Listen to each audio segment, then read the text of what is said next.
You know, Ivan, I've always been a fan of your work, so now you're displaying it here at Fujifilm? Yes, it's very beautiful. It's one whole big wall. You can see my work of art. Fantastic. You'll be very impressed. Okay. There you go, on the left.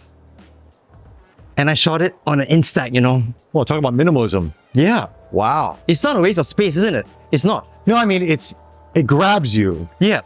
What do you think of the photo? It's beautiful, beautiful lighting. Wait a second.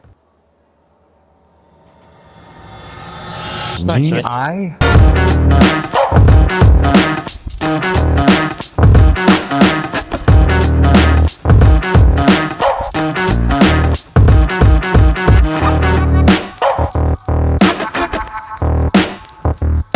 All kidding aside, you know what we're here for, of course?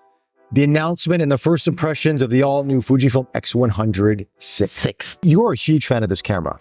It's my favorite camera. It's your favorite camera? Favorite everyday camera. I started officially owning one with the X100T. And then I sold off, I got an X100F. Yep. I just recently did a Instagram post on it. I have 55,000 shots on that one. And my X100V, unfortunately, only 15,000 shots. What is it about the camera? Obviously, is it the size? Is it the design? What is it that attracts you to the system? For me, it's the design of it. I remember very vividly when X100 first started, I was walking in the mall in Raffles City. I stopped and I looked at it. Yeah, I still remember that scene. Yeah. I mean, lo and behold, and then how my journey moved, and then how I became an X-photographer. But it left a deep footprint in me, that camera. Wow. And when I had my X100T, that's why I started to grow and love the camera because of the size and the design of it. Yeah.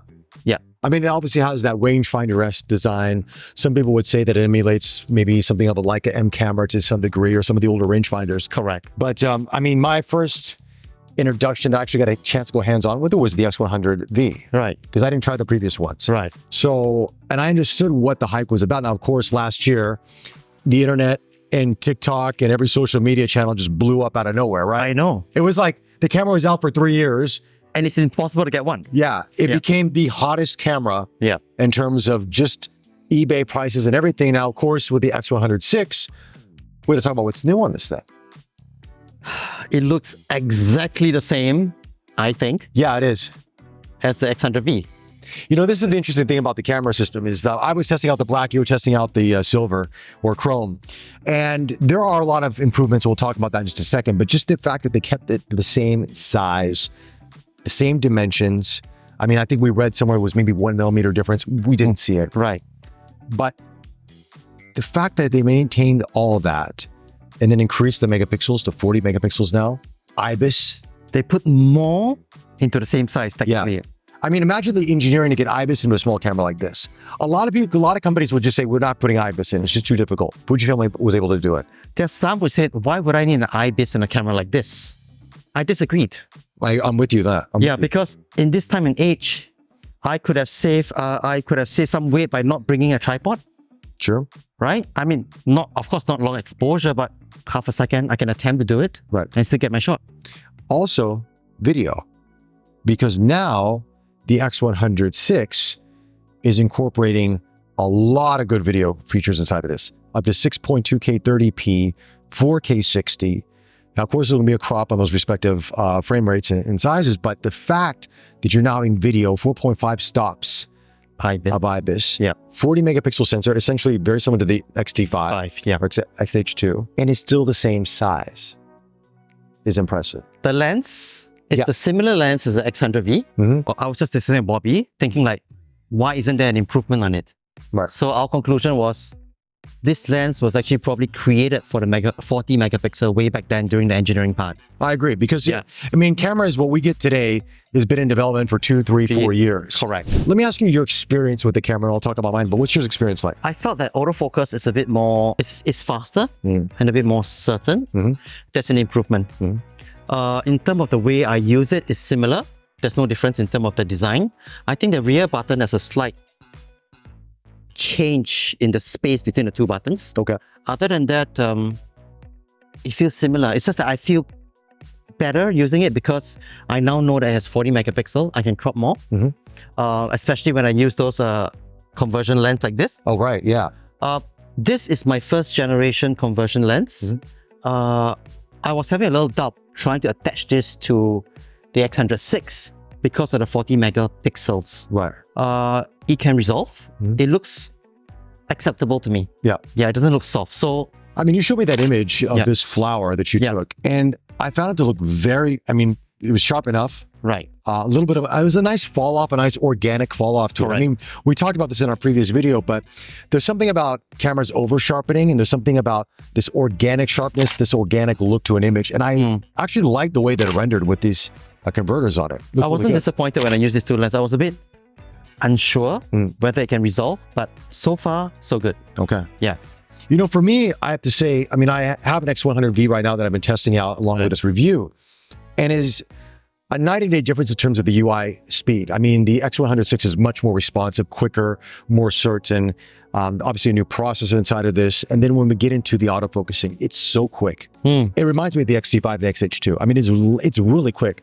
Subject detection is fantastic. I tried it on, you know, people outside on the streets, and it locked on. And the IBIS allows you to go at a lower shutter speed and still get the shot that you want. Correct. Because sometimes with a camera this size, it's very lightweight considering. You can get a little bit of handshake, camera shake sometimes, depending on what angle you're trying to shoot, because you want to get creative with this camera. And I found that the IBIS helped out a lot. But then I got to talk about the video on this thing. You know, I always thought this would be a really good video package because you have a built-in ND filter on this. Now, again, you're limited on stops, but at least you have an ND filter. Correct. A lot of cameras don't have it. And the fact that they were able to put up 6.2K, we got Reala Ace now. I love that. The new simulation that was in the GFX 102 is now in this, which is great for video. And it's such a powerful video camera that I think for a lot of people out there, you get these converters, you got yourself a really good hybrid of a system. True. You know, 40 megapixels is enough for most people for photography, as you mentioned, great for cropping power, great image quality out of it. And then for video, you can go wide, you can go longer if you want, all by putting this in your bag. Yeah, that's all it is. This whole setup. Yeah. 2 lenses. So I was, speaking of which ND filter, I was at Jewel shooting the waterfall. Right. So what I did was I turned on the ND filter, f16, Yeah. IBIS, Yeah. and help. Done. Because we're not allowed to use tripod like that viewing gallery. So in this scenario, IBIS works. There we go. Yeah. So I get a soft flow down. It was like, I don't know, a second to half a second. I did a couple of shots. I chose the best one. Looks perfect. Having talked about all that, let's talk about some of the issues we think could be improved, or hopefully could be improved by Fujifilm in the future. Battery. What do you think? It's the same battery as the X100V. Yeah. Of course, everybody's hoping there was be the X-T5 battery. Using it for a couple of days, we only got 72 hours to use this camera. Okay. Yeah. I have no issue with the battery, whether it's the efficiency of the camera. I don't see it draining quickly. In fact, for my X100V, I always bring a spare battery. I think it's more efficient than X100V. Yeah. In terms of the power. Agree. So even though it has IBIS, but I think just bring a spare battery is not a deal breaker for me. Yeah. Of course, I wish to have the same battery. No, I agree with you. I mean, I felt that the power consumption was actually pretty good. I was walking around with it. I'm like, okay, I thought it was going to go down because I remember the X100V would lose power quite quickly. And this held on to it much better, I felt. Well, you taught me something, which this is a nice little tip for those of you out there who are going to get this camera or who have IBIS in your Fujifilm camera. Because when I put it on continuous, I felt the grip getting warm. And I was a little concerned, like obviously we're using pre-production cameras. We know this. That's why this is a first impressions video, not a review. So I messaged you and I messaged Joe as well. And then you came back to me and said, is your IBIS on continuous? And I said, yes. And you said, don't. Go to shooting only. Yeah, because continuous basically means your IBIS is working regardless whether you are working or not, whether you're using the camera. It's just trying to stabilize everything. Right. If you turn to just shooting, only when you press a shutter, the IBIS works. So continuous, I think it's good for video. You're always filming. It's always working on it.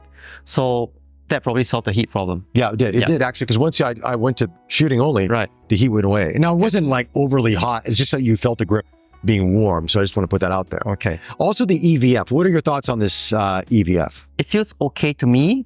Not the most bright EVF I've seen. But it's acceptable to me. Yeah. Yeah. I think the refresh rate is around 100p, if I'm not mistaken. I think the refresh rate's gone up a little bit when I looked at the settings on it. Again, we're using pre-production cameras, so firmware may not be final. We have to put that out there. that's where I noticed the difference was that the refresh rate was a little bit smoother. The display on the back, though, I have to say, compared to the X100V, I really like the display on this. It's 1.6 million dot, right? Yes. But it's bright. The color tone has changed a little bit. It's not as warm as the previous camera. So it's a much more balanced in terms of looking at your whites. They look like pure white versus more of a creamy white. And obviously it depends on what film simulation that you're using as well. But I noticed a difference on the display. I can't really tell the difference for me. Yeah. It just feels a bit brighter. Yeah. For me. Yeah, it is brighter. It is definitely brighter. Yeah, that's right. But I got to say, this is a really good camera system. I think obviously this has been so popular already. Yeah. You know, that I mean, this is going to sell itself. I don't think we have to really drive that home. But I think it's worth noting that if you already have an X100V and you're thinking, do I need the 40 megapixels? Do I need the IBIS? Do I need the video? That's up to you guys. I mean, I'm sure you're going to upgrade. You've upgraded every one, right? Yeah. I would upgrade because of the 40 megapixels. I think it makes it a lot more able if I need to crop, if I'm traveling. It could be a backup for your professional work. If you're an X-T5, this could be a backup. True. Yeah, and the only headache is which color to choose. That's true. That's true. I like black personally. Right. You like the silver. I love the silver. Always the silver. Yeah, but the black is, the black is the same paint as the X100V, so there's no difference in that whatsoever. The only difference you're going to see visually is if you look at the top plate, where the sensor marker is slightly, it's in the same position, but they just kind of rearranged it from the back to the side of the Fujinon logo. Based on what I'm looking at on yours, it looks like the silver has a little bit more of a bluish tint to it. It's more of a muted, darker silver, slightly darker than the X100V. The black is exactly the same as the X100V, so there's no difference. I checked them out, finished everything, but I did notice on the silver, it's a little bit, I like it. It gives it a more, it's a subtle thing, but it gives it a little bit more refinement in my personal opinion in terms of the color. To the untrained eye, you can't even tell the difference. No, but because we're pixel peeping for cameras, so to speak, we can tell. But yeah, that's kind of the video, guys. I mean, it's kind of a short video. There's really not much to say. We've shown some sample images throughout this to give you guys an idea, but it's essentially an X-T5 and an X100 body for the most part. You know what I mean? Yeah, correct. Yeah. And I think that for you guys on the fence who've been waiting to see what's going to come out with it, watching the rumor sites and all that stuff. Look, it's an evolution, not a revolution, but an evolution on a camera like this is more than enough. Definitely. It's probably the best everyday camera now on the market. There you go. Yep. Fujifilm X photographer. He just sold it to me. I'll sponsor one battery if you like it. All right, guys, with that wraps up our first impressions. Of course, we'll probably get back with a full review once the production units do come out and are available. With that, if you like this video, hit the like button, subscribe to the channel, follow Ivan as well, Fuji Fanboys on Instagram, the blog, all that great stuff. He's got a lot of sample images on there as well. And he's takes some awesome product photography, as you saw already here in the video. And we'll chat to you guys very soon. Bye. Hi.